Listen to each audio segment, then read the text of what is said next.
Salut vous tous et vous toutes.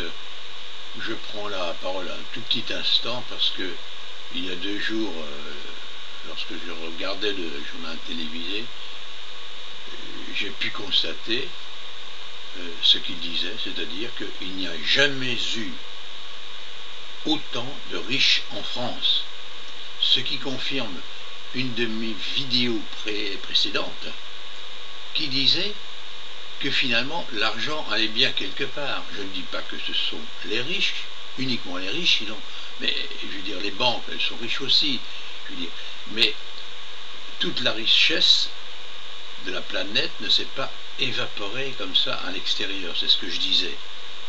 Donc, c'est normal qu'il y ait plus de riches puisque finalement l'argent aboutit dans leur escarcelle et que comme l'argent est le sang de la société, si on ne le fait pas circuler, la société tombe malade.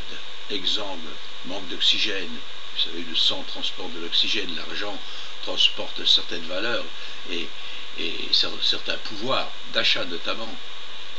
Alors, l'argent n'a pas fait vase communicant. C'est-à-dire que ceux qui ont l'argent ne feront pas en sorte que, vous connaissez le principe des vases communicants, il y a 2 réservoirs qui sont remplis d'eau avec un tube qui les relie.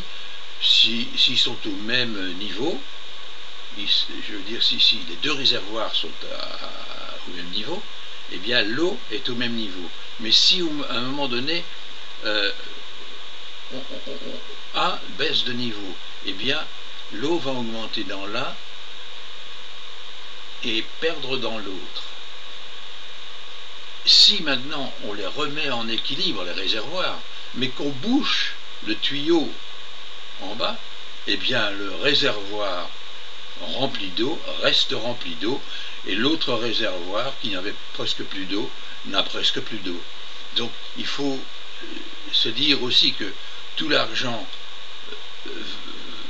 beaucoup d'argent vont chez les riches qui ne font pas circuler l'argent, qui ne le remettent pas en cours. Il y a les banques, c'est pour ça qu'elles peuvent se permettre de perdre 100 milliards avec la Grèce par exemple. Il y a la Chine, pays en voie d'ultra-développement, il y a l'Inde en voie d'ultra-développement, qui thésaurise aussi pour ses propres effectifs. Et donc, il y a un moment donné où les vases communicants sont complètement déséquilibrés, c'est normal. Il faut qu'à un moment donné, l'homme, l'être humain, revienne à une conscience plus humaine de chaque individu et donc de la société. Mais l'image de la société n'est pas une chose que l'on peut imposer à la société, comme par exemple le communisme en Russie. Il faut que ce soit les consciences qui changent, et c'est l'addition des consciences individuelles changées, éveillées en conscience, qui feront que la société sera le reflet de l'individu. Tant que ce n'est pas comme ça, tant qu'il n'y a seulement que quelques individus éveillés et d'autres qui ne pensent, oui, j'allais dire qu'ils ne pensent à rien. Si, ils pensent à gagner leur vie, à avoir la télévision, des voitures, des enfants, se reproduire, etc. Mais il faut sortir de l'animalité et faire en sorte que si on a à manger, si on a des loisirs intéressants, etc., il ne faut pas beaucoup pour vivre finalement.